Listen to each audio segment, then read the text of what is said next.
Hello everyone, and welcome to our event today. I'm Katie Finlayson, the Head of Marketing at Proofpoint for Asia Pacific based in Sydney. I'm very pleased to have you join us for what I think you'll find to be a very educational discussion with two knowledgeable panellists on a topic that is quickly becoming very important in protecting corporate knowledge and informational assets. Joining us live today from Perth, Western Australia, is Craig Tamlin, the Director and General Manager of Lumen IT, a Perth-based company focused on informational security and management. Joining him on the session is Shlomi Sharkey, the Asia Pacific Director of Insider Risk at Proofpoint, based in Sydney. We have many participants on the webinar today representing a broad range of industries, from government, mining, engineering, education, not-for-profit, and more. Thank you all for joining us. The format of the event is not so much a presentation, but a fireside chat between these two esteemed panellists. I've asked Shlomi to show materials that will support some of the key topics by way of backup, and we can send these to you all after the event. During the session, all lines will be muted, but please enter any questions into the Q&A box that you can see at the bottom of the screen, and we'll answer those questions at the end of the session. Throughout the session, we'll also have some interactive poll questions. We'd love to get your input on the concerns that you're facing. If you are having any technical difficulties, please double check your internet connection. And we should be finished just under the hour. Thank you, and I'll now hand over to Craig and Shlomi. Well, thank you very much, Katie. Thank you, and thanks and welcome everybody for coming along today. Hi, Shlomi, how are you going from Sydney? Hey, Craig, nice to be here in old sunny Sydney. Hopefully it's the same in Perth. I don't know, look out the window, there's a bit of sun today, so yeah, not too bad. Well, so a very interesting topic that we've got today, and it's one I think that in my mind probably affects just about every company that I've dealt with over the years. Insider risk. So what is it that we're talking about? What's this insider risk or insider threat, as it's sometimes known, Shlomi, in your experience? You've done a lot of this over the years. Yeah, very good question, and often misunderstood. And so let me try and demystify things, but let me start with this. So over the last 10 years, I've really helped organizations protect from cyber threats by external malicious actors, and they might be organized cybercrime, could be hacktivists, could be even nation states. Predominantly, I operated kind of in the areas of network security, application security, data security, and even security operations. But when it comes to insider risk, let me just make sure that this is going through. There you go. When we're talking about insider risk or insider threats, really what we're dealing with is the threat from within. We're dealing with people that already have access, and in fact, they need that access in order to do their job, to do their daily job. And sometimes that access and sometimes that data or systems that they access would be very sensitive. And so ultimately, we deal with a slightly different threat actor in that case. Because I think if I could interrupt you there, so what we often hear about in the cyber world is that it's the bad guys on the outside with the hoodie and all that, right? So this is quite a different focus. Yeah, absolutely. I mean, the assumption is that if you're on the outside, you're bad, and if you're on the inside, whether it is actually, then that by the way, that applies to network or to our people. That if you're on the inside, you're trusted. Well, today, actually, we see a lot of organizations, and in fact, have to start questioning that mentality going into a zero trust model. So when it applies to network, it's no longer okay to trust everything outside of your firewall and that everything inside the firewall is okay. Yeah. The same thing goes to people. Trust, the question is trust given by default, or is it earned and verified? And so today people are moving into trust but verify mentality, and that applies to people as well. Right. Okay. So is there, how big is the problem? Is the problem something that's sort of relatively trivial, or, you know, from what I'm getting in my research around this topic and discussion with a lot of people, is it's probably bigger than we think, right? Yeah, you know, I think that everyone hears in the news about external attacks, and, you know, like especially in Australia, we've heard a lot of cases recently with Toll, Lion, BlueScope, where there were ransomware attacks, and the external, like, people always like to think about the external threats.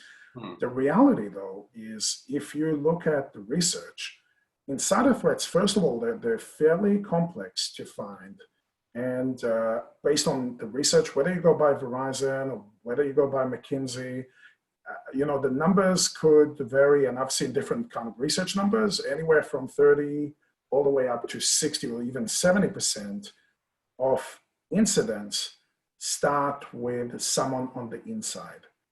And so the number of incidents is actually fairly large. But when we look at the breakdown of that, you know, straight away when we talk about insider threats, people straight away go into the malicious actors. You know, the Anthony Lewandowski, who took data from Google and moved it into Uber, or Edward Snowden, who took stuff from the NSA. But the reality is that the majority of the issues that we see are careless. However, if you look at, regardless, across the board, on average, based on the research that Ponemon Institute released this year, the average cost per organization is actually fairly high. And so we're talking about a fairly large impact if you do have them. And clearly, when we deal with malicious, the impact is a lot higher and a much lower likelihood of it happening, where with careless, you know, the likelihood is high, maybe the impact would be lower. Got $11 million per organization. I mean, that's a Ponemon group, that's a worldwide organization, but it's a significant number. So maybe careless, it would be less, but nobody likes to lose any money, right? So that obviously has a huge cost, whichever way you look at it. Yeah. Yeah, and it would be interesting for the audience on the call to review that research paper, because it actually goes through what goes into the cost. A lot of people actually underestimate all the things that go into, for example, data breach notification, how do we remediate it, how do we investigate it? So there's a lot of different costs going into this.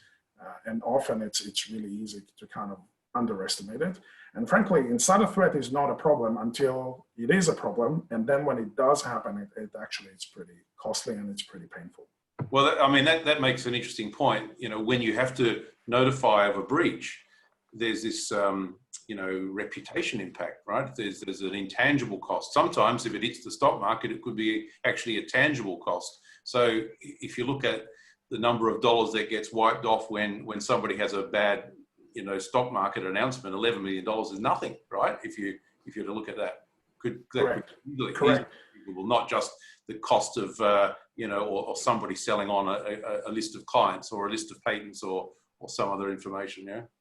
You know, Craig, like often when I actually talk to customers, and many people question that number, and that number again comes from research, but often I hear the question of like, wait a second, that must probably apply to, you know, the large organizations like CBA and Westpac and JP Morgan, etc. But the reality is that number, if you look at actually the smaller to medium businesses, sometimes the impact on them is actually so severe because they don't have the same measures to mitigate insider threats. And also they don't have the same measures to be able to investigate it and attack it in the right time. And so as the incident festers, it becomes a much bigger problem. In fact, Craig, let me kind of walk you through an example. I don't know, have you heard of Landmark White, Craig? I have heard of them, but I don't really know that much about them. Okay, so Landmark White are a mortgage processing company. Yep. And we've got mostly West Australians on the call today. So these guys are in Sydney, are they, or Melbourne? Or something? Yeah, they actually were operating across all of Australia. And majority of their business basically came from outsourcing mortgage processing to the large banks. So if you take a mortgage, your details might actually be on their records. All right. And what happened is last year, end of last year or middle of last year, sorry, one of their IT contractors that has been there for over 12 years actually, took really sensitive data and basically put it on the dark web and tried to sell it. Now, this is probably an extreme case because most often that doesn't actually end up in this case, but in that particular case, and this is relatively small company, it's not the size of Commonwealth Bank or Westpac, but for them, basically all those large organizations basically stopped working with them immediately. The last time I read on Sydney Morning Herald, the total cost estimated to be around 50 million. Stephen Grant was charged. I think I read that about 2 months ago. But also, if you look at kind of the external cost outside of it, is the share price has been slashed. Yeah, and they, quarter of its previous value. My gosh. Yeah, they had to rebrand as a completely different company because of that incident. So, catastrophic event. Now, doesn't happen to everyone, but if it does, it's going to be very painful. Yeah. So, wow, that's quite a good example. I mean, the other thing you talked about back on the previous slide you had was carelessness. And I get that everybody makes mistakes, right? So you try and do the right thing. You're working fast. You've got the aims of the organization in mind. But the malicious side is one of those that we often worry about. What are some of the motivations, like the LMW Landmark White situation that drives malicious behavior within organizations? What are those drivers? That's a good question, and then there could be a lot of different motivations. But if I strip it back for a second, in order for someone to act maliciously, ultimately there needs to be 3 things that exist. The first one is access. They need to have access to critical data. Mm-hmm. They need to have an opportunity to act maliciously. Yeah. And then finally, kind of to complete the triangle, they need to have motivation. And so in terms of motivation, what we see very often is, for example, financial gain.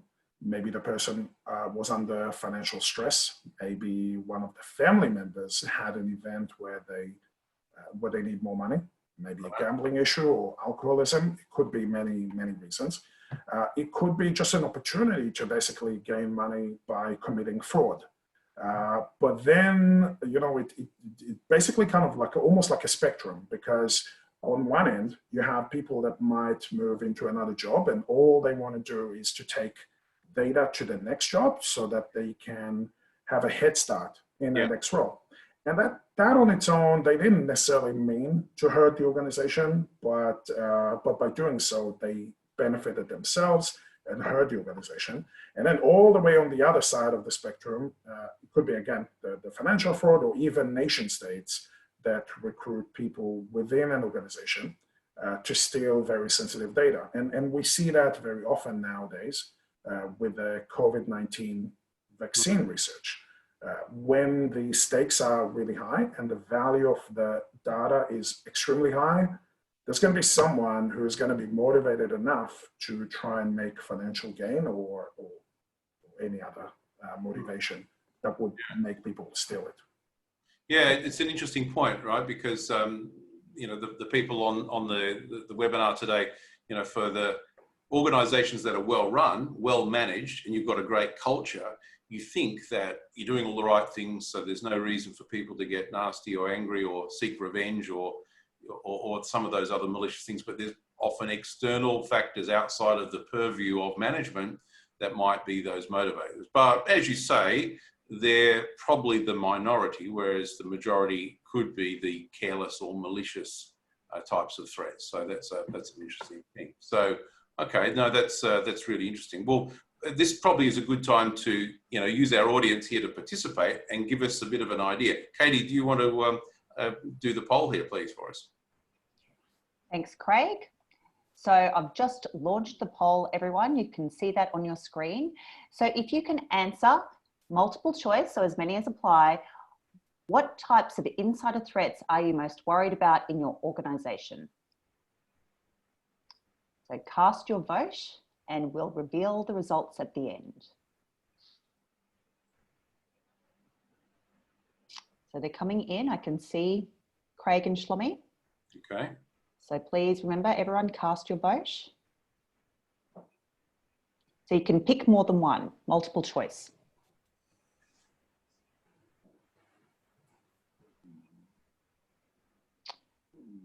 Okay, great. So if everyone can cast their vote, I'll end the poll shortly and I'll launch the results.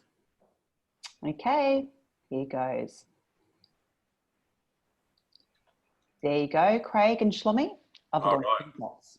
Yeah, no, I see it there. The accidental leak wins by a long way, which is, you know, sort of what we expected, right? Shlomi, that's in line with the stats that you presented before.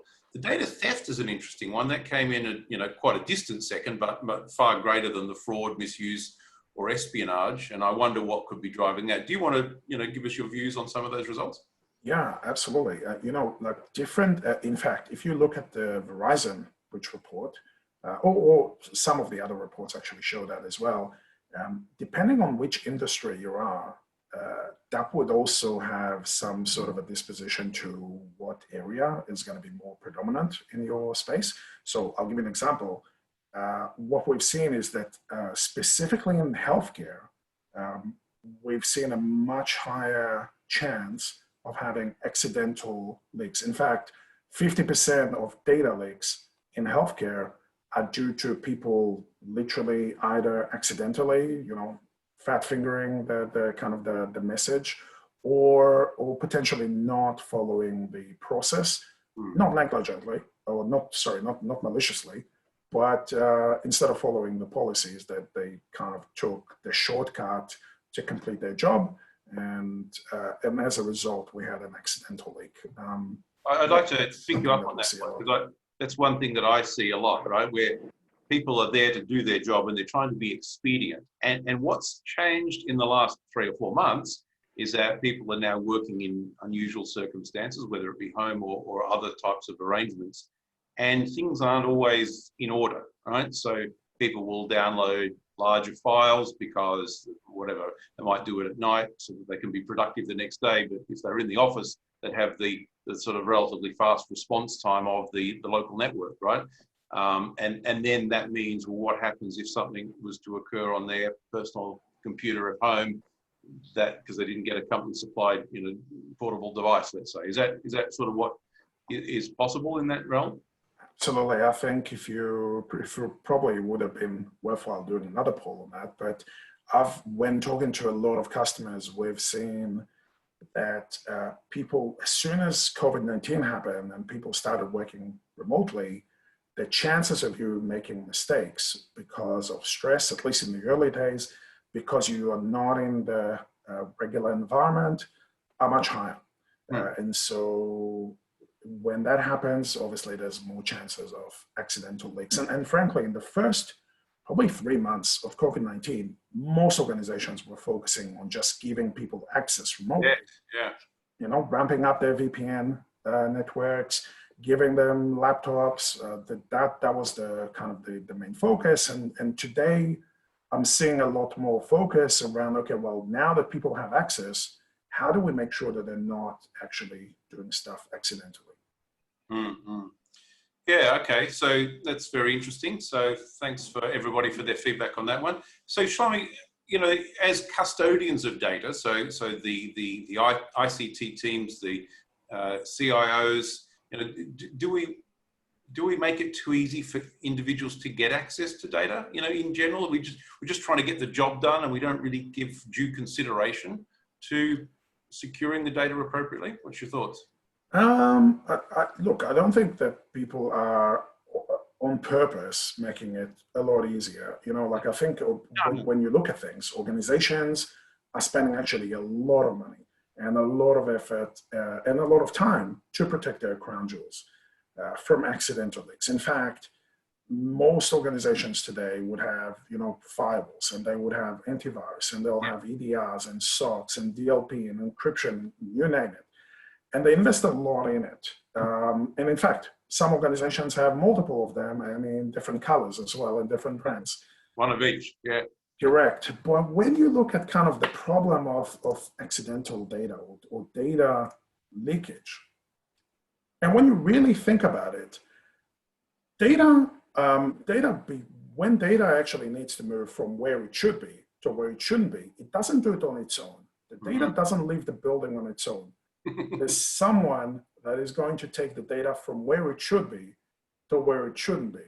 Yeah. Now, it could be an insider and it could be an external attacker using credentials. And that's something that we've seen on the rise very often, especially with phishing attacks. And it just happens very often. And so most organizations, unfortunately, still focus on the data itself and the applications and the network.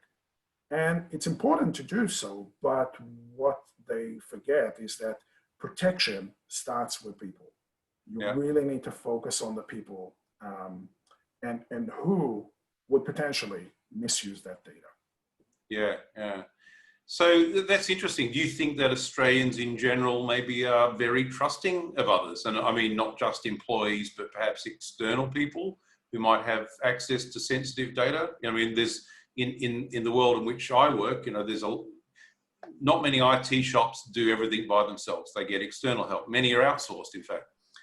So you've got all sorts of individuals and organizations that are involved in ICT environments. Do we trust Australians too much, perhaps? Maybe too much. To be honest, I came to Australia about 20 years ago from Israel. And for me, one of the things that I absolutely love about Australia, and I call it home today, is the fact that people really trust that other people will do the right thing by them. And there's, the mateship and camaraderie where people really think, they don't think really ill about a lot of people. Yeah. But where I come from, that's not the case. Yeah. When you grow up in Israel and you have a lot of threats all the way externally and internally, you grow up with a different mindset. And frankly, again, there's good things about it and there's negatives about it. I think we as a nation are starting to come to terms with the fact that attackers don't necessarily have to have a direct borders, especially external ones. But again, going back to your point about inside is good, outside is bad, I think it actually extends to that point where people need to think about it from a trust but verify approach. So just want to change the angle a bit here. One of the earlier comments you made was, some international references to these risks, and Landmark White was obviously a Australian-based company, but it's often common that we hear about the stats in the US and the billions of dollars lost, left and right.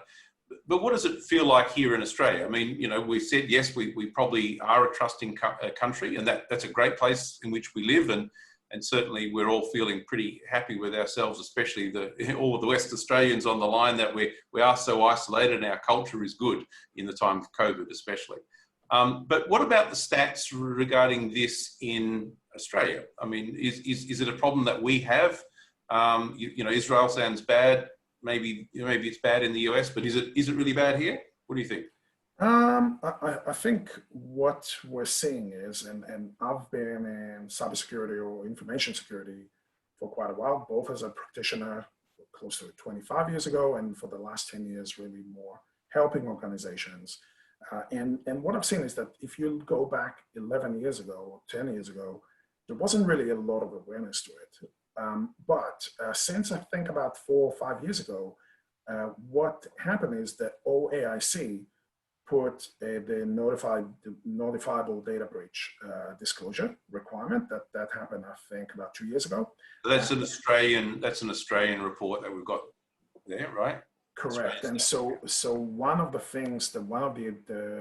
great things that actually happened out of it is that organizations that have disclosed their data breaches, I mean, technically every organization has to notify to the OAIC if they had a data breach. There are some organizations that fall outside of that, but the majority have to over a certain amount of revenue. Yeah. The data is now starting to actually capture, and so the OAIC publish an amazing report every 6 months, and they basically track, well, out of all the ones that we've received, what was the kind of the, how many are due to human error? How many are due to external attacks, etc. And as you can see, this is literally the latest notifiable data breach report. Right. And just in the last 6 months, we can see a pretty big rise on human error and accidental or negligent activities. Malicious and criminal went down. And then out of the 61%, which is malicious or criminal, we see about 8% of rogue employees or malicious insiders. And then about 35 or 40% is due to stolen credentials, so compromised. So those kind of, if you combine all of them, they're well over 50% of breaches are due to someone on the inside potentially activating a phishing link, potentially sending the data, unfortunately, by accident to someone else, or in the very rare cases, but it does happen, take the data on purpose. Yeah, right. So yeah, that sort of brings it home.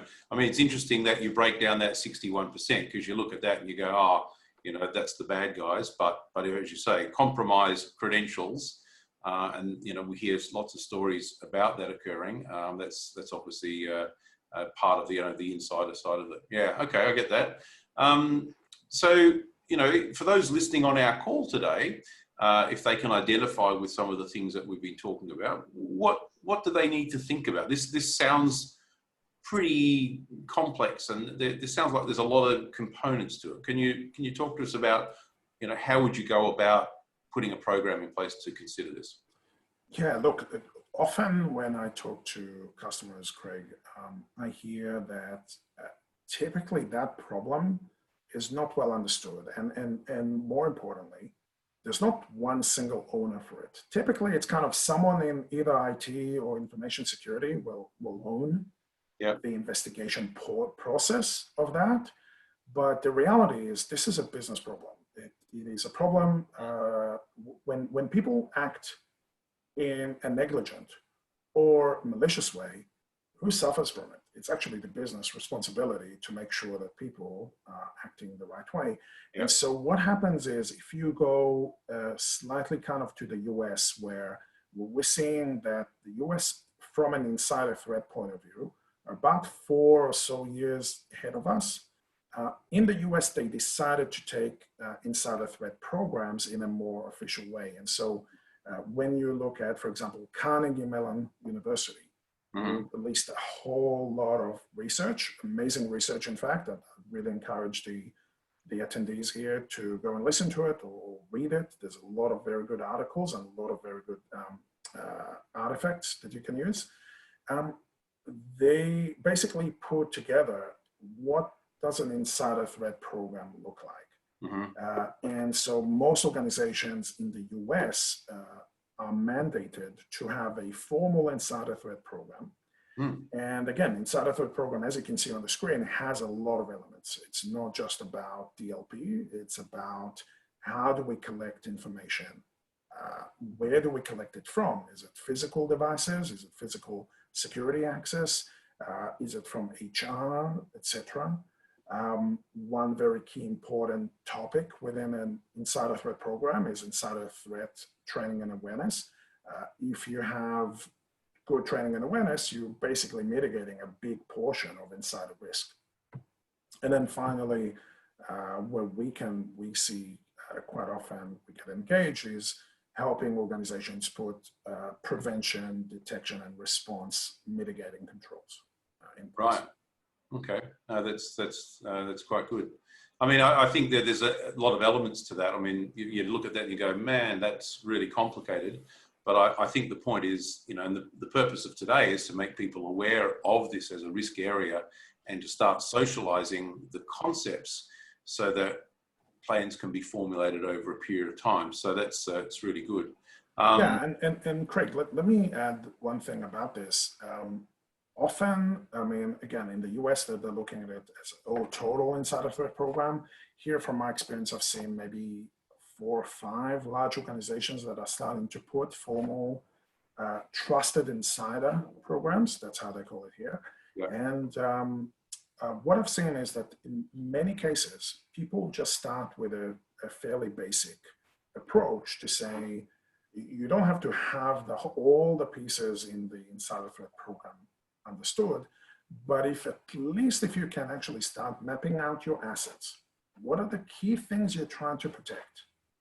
Both data as well as cyber assets, as well as the people, actually. And then who would have access to that data? Who would have access to those systems? And then you can start thinking about, well, what could go wrong?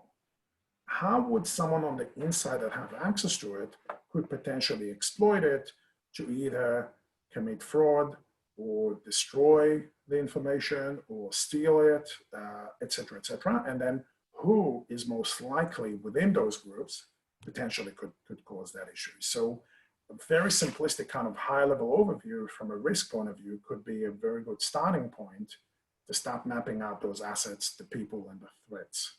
And I think most people in their organization, you take a quick guess at those things that are fairly important, but you might not get all of them. But I think, as you say, you start with a basic plan of the high-profile data sets and then work back from there.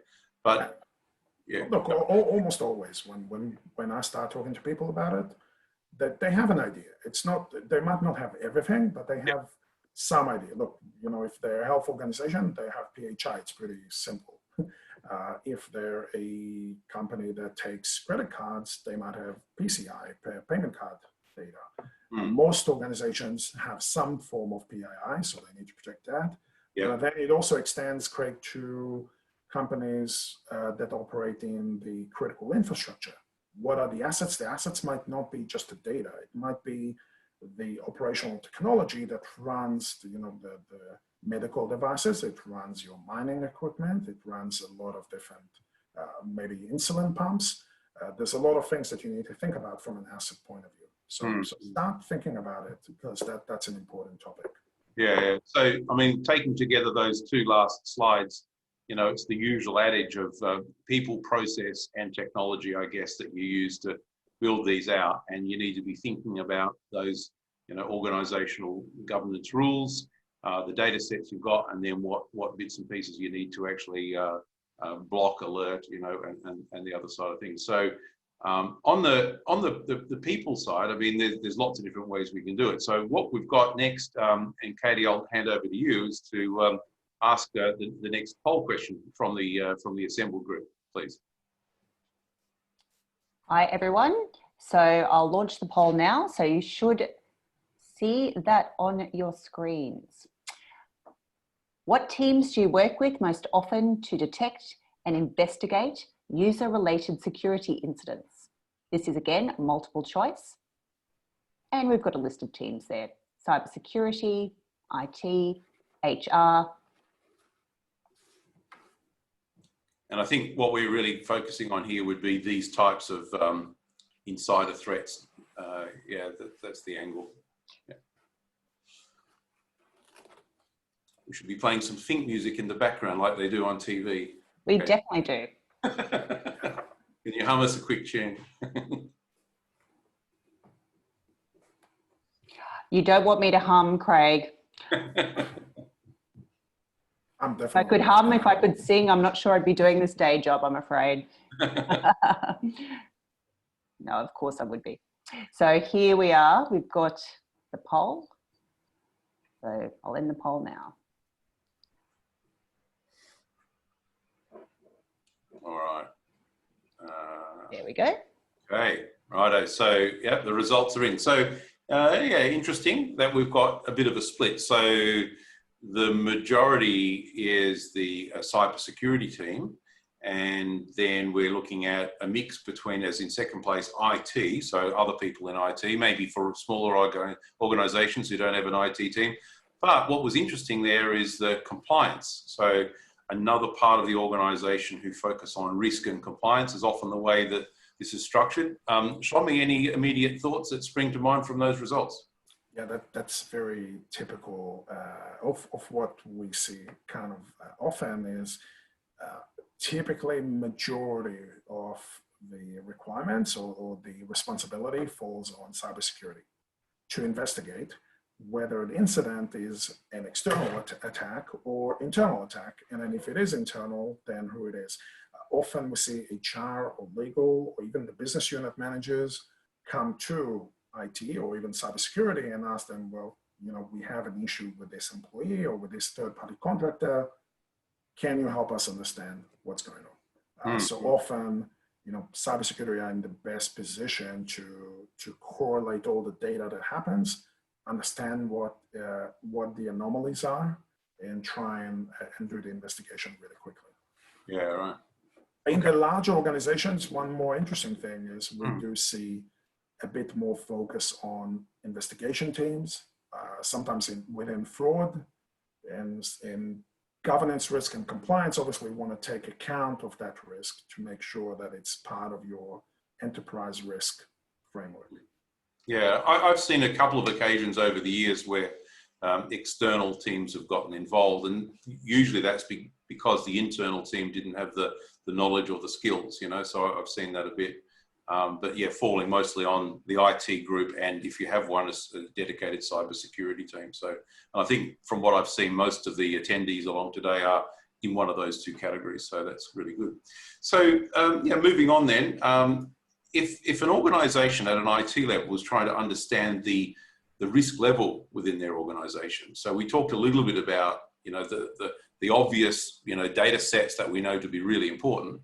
How do they understand the level of risk? You know, can you set a benchmark? Can you do an audit? You know, what would be a good process for me? Yeah, so I think we touched on it obviously in the previous kind of discussion just before the poll around where is a good place to start. If I expand on that a little bit, if you already had the ability to kind of understand all your assets, all your people, and all the potential threats behind them, the challenge that a lot of organizations have is that they don't necessarily know the context between it. They don't really know who is accessing what assets, how are they accessing it, is this an anomalous behavior, and should we actually really look at kind of, is this a risk or not? And so often we get called in to help organizations understand really the context behind who is accessing what sort of assets, and then how are they accessing it, and what could go wrong. That's pretty much what happens. And so ultimately it boils down to really knowing your assets, know your people, know your threats, but also understand the context. And unfortunately, you know, if you started a new organization today, you could probably map it out really well, and you'd have really good Visio diagrams of who should have access to what systems.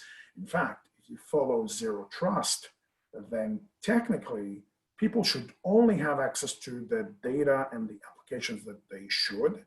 Kind of the least privilege approach, Craig, that is very kind of common today. The problem is we're not generally starting with a brand new organization. Yeah. Often people start or start their role or have been in an organization for a very long time. And over time, that kind of least privilege, when people start with a least privilege approach, it slowly expands. I'll give you an example. When in my previous company that I was working for, I was looking at network security. And something that is very, very common is, and if anyone administered any network firewalls before, it's very easy to add rules, but no one generally, it's really difficult to take rules out. Oh, haven't you seen that 100 million times? Yes. Yeah, so ultimately, if you're trying to do, for example, internal segmentation with a firewall, what you end up with is ultimately a very expensive network cable, because you just have rules and rules and rules. No one takes out those rules, and ultimately everything can talk to everything. And so I think it's really important these days to go back to basics and figure out, okay, well, with those people that we have, what are the risky ones that we have? And what do they actually access? Do we really have visibility of what are they doing today, Mm. what applications they're accessing, and then how do they interact with the data. Yeah, right. Okay. I mean, we talked a little bit about training before and making sure people were even observant of the potential for insider risks. But, you know, should we be taking it up a level and protecting, you know, it sounds like you want to protect people from themselves, from their own, either from malicious attacks, but also from the mistakes that you talked about before, right? We need to be putting those barriers in place to make it hard so that users don't jeopardize the corporate data that we wish to manage and protect. Do you know, the interesting thing is that very often, and think about kind of the last time you needed to move some really important data and collaborate with someone else, and then all of a sudden your DLP system kind of blocked it from sending it. Yeah. Often organizations, first of all, the answer to kind of your question is absolutely. Organizations have a responsibility to make sure that the process is correct, and that they have a process that is streamlined, that really supports the people to do what they need to do on a daily basis without putting too much roadblocks. Because what happens is when, and everyone, all of us are human, and when you hit a roadblock, the first thing that comes to mind is like, well, I still need to hit my objective. How am I going to get there? Yeah. I'm going to find a way around it. Now, it's not necessarily malicious, right? Be like water, right? Find another path. Exactly. So people often, and I've seen it many times, where there was just from the start a process that was just architected really badly in the organization. Maybe it's a bad system and a bad process, and no one actually took the time with proper business analysis to look at the process and make sure that it's engineered in a way that really supports streamlined piece of work. And so that's, I think, the first thing. The second thing that has to happen is that you need to train people on how to operate within that process. And so that's really important. If you don't have proper training and you're not giving them the right guidelines and making sure that they're doing the right thing, or they know about the rules, then think about it this way. It's kind of like going in and giving someone a ticket for walking backwards on the street. Yeah. You've never told them that. They're not going to know. You can't give them a ticket for that. So they're fine, right? Yeah. Yeah, so I get, you know, if you're adding the controls and they can't break the rules, so the data is naturally protected then. Yeah. And there's a potential, basically. So one of the things, as I mentioned, is most often when we go to organizations, they just don't have the visibility of what mistakes people are doing. So the first thing that they need to do is to think about, do I really know? I know kind of what they're doing in high level. I can assume that, but do I actually have data that can back my assumptions up about what people are actually doing when they're doing those mistakes? Yeah. So that I can go and re-engineer the process. That's where the real opportunity happens to mitigate 34% of those accidental cases. If we knew exactly how people make mistakes, then we can go and re-engineer the process to make it a lot simpler, smooth, and not allow our users to make those mistakes. I mean, they will make them, but reduce the chance of it happening. The way I like to think about it is think about it like the Toyota production line. When Toyota make their car, if there's a fault, they don't just fix the fault and then it continues on. It's kind of a Six Sigma approach to it. They'll stop the entire production line and they'll say, wait a second, why is the brake all of a sudden done in the wrong way? They'll stop the entire production line and they'll do an investigation so that they can fix it at the root cause, so that the whole process is going to be fixed. Right. It's kind of the same thing. Yeah, rather than Band-Aids, I guess. Yeah. So I mean, that sounds like it could be pretty complex. Is there a faster approach? You know, what would we do as technologists to address some of this?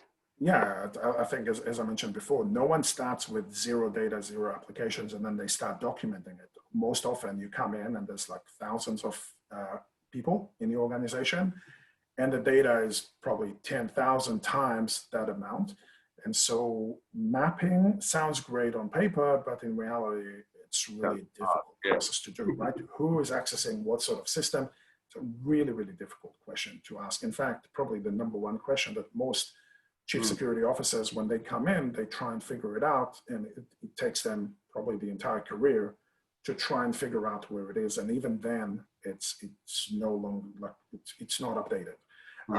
One of the things that we do with our solutions is allow people to get visibility to what the people are actually doing, what their users are doing, and focusing on the people that might be potentially working in a risky way.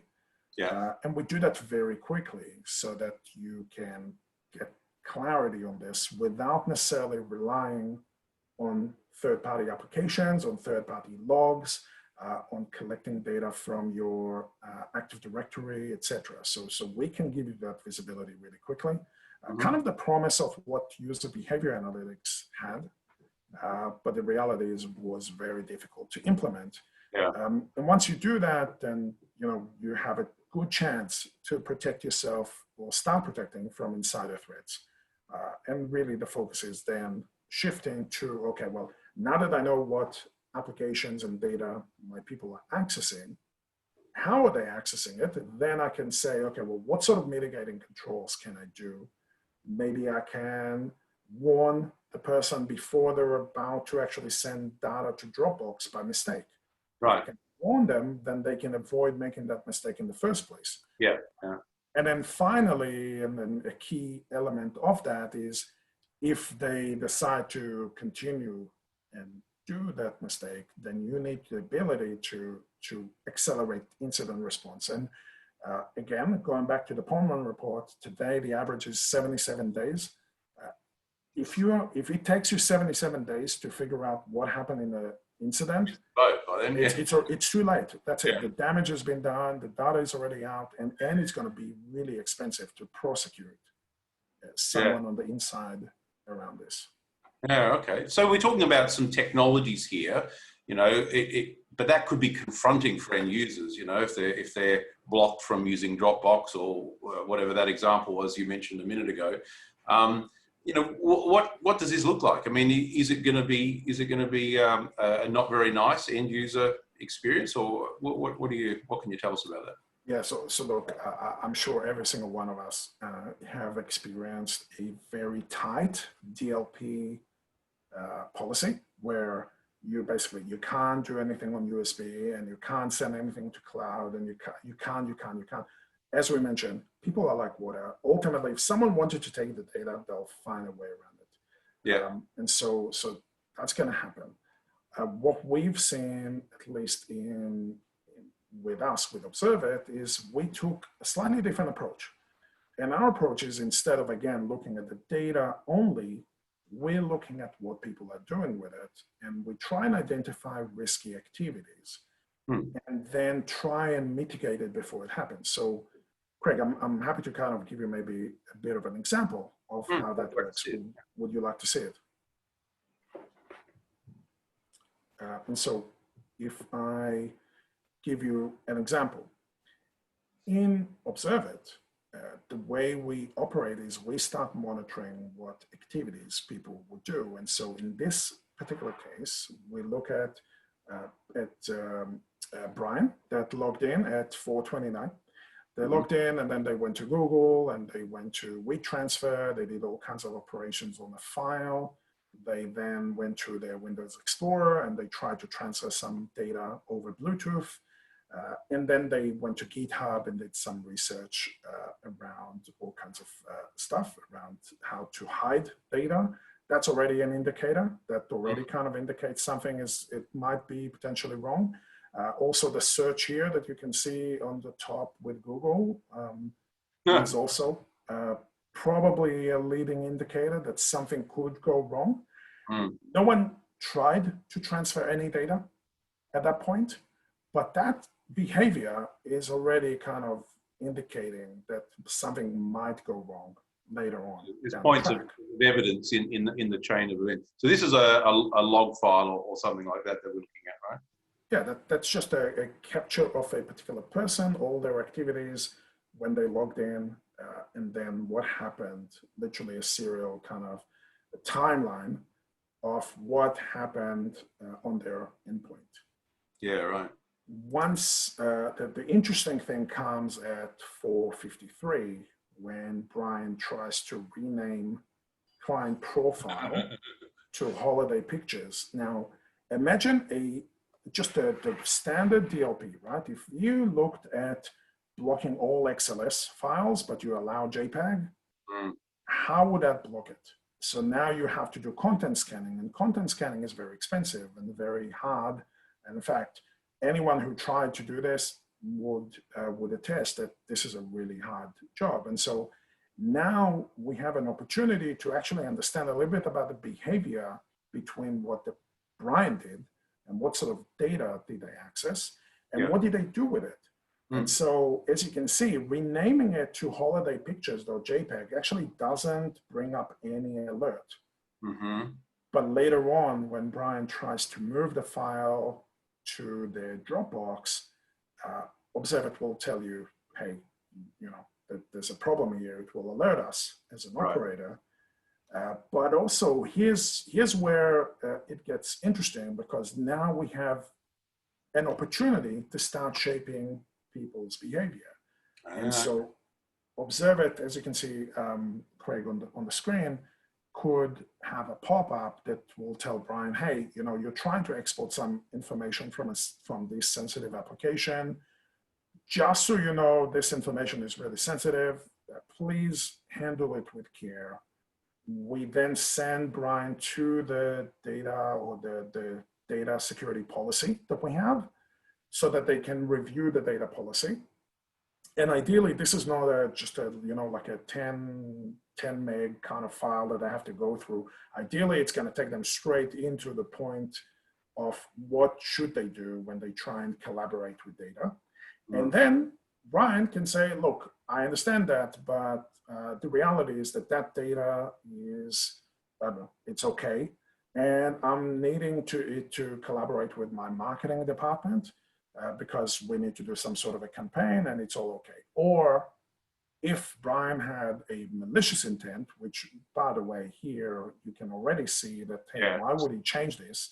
Looks like that. Then guaranteed that Brian would say, actually, I'll say, okay, I acknowledge, submit, and then not do the operation. So if we bring that up before he's about to do it, we have a chance to deter malicious actors, but also prevent any negligent or accidental issues from ever happening by giving a kind of a teachable moment about what people should do with the data.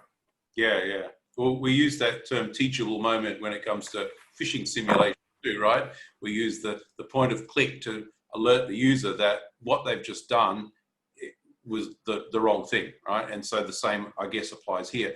Can you do more than just this? I mean, what about blocking or look, the technology has something like that. Yeah, look, the technology is very powerful. It's used by very large banks, very large telcos, etc., to protect both data as well as critical assets. But there's a lot of options. If any of you are interested and want to understand more, for you guys to reach out to Craig, and I'm sure you'll be able to take them through the different functionality. Okay, that's good. Actually, finally, one thing I probably forgot. You can, if the person decided to go on, Observe It can potentially take recordings and then send the entire report over to their manager or potentially block. But again, feel free to reach out to Craig. So recording the session, and so that the person reviewing the situation can actually take a look at all the steps that they did live rather than it just being in a log. Yeah, okay, that's pretty powerful. Yeah. All right, so just in the interest of time, we're getting close. We've got one last poll question to the users. Katie, if you could, please. Thanks, Craig. So you should see the poll on your screen. So if everyone could vote, please. What technology do you currently use to mitigate insider risk? So a range of options there. Please just choose one. And then Shlomi and Craig will comment on what these results are. Thanks, Katie. Interesting. So we'll give it Another 10 or so seconds. So everyone, make sure you do get your vote in. You don't want to miss out.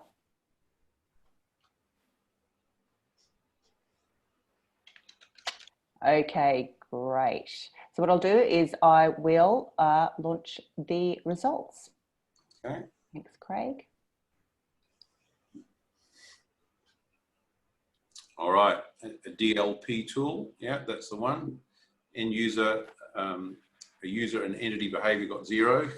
Privileged access management, that's a fairly recurrent theme, of course, for key accounts. That's a big thing. EDR, other tools, a couple with nothing. DLP is an interesting topic, Shlomi, and there's a lot of similarity between DLP and maybe what you're talking about, but I don't sense that they're exactly the same thing. What's your take on that one?